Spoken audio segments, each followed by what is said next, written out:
na. Ayan na. Ilagay ko na yung hipon. Diba? Basic lang magluto. Luto na. Luto na. Hindi pa nga.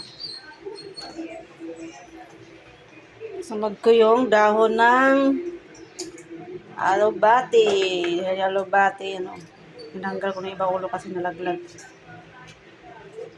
Madaling maluto yung dahon. Oh, ha? Siyempre, haluin ko muna yan. Para lami-lami. Oh, ha? Simpleng lang ulam. Gulay. Kailangan na hindi ma-overcook. Kailangan half-cook lang.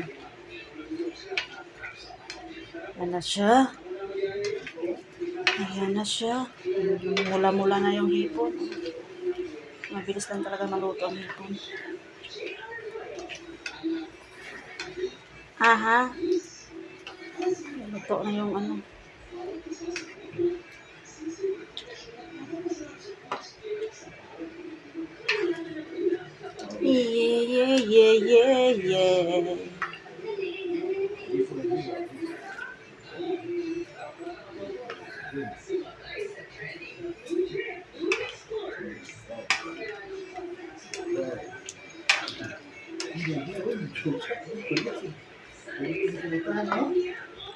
Yeah.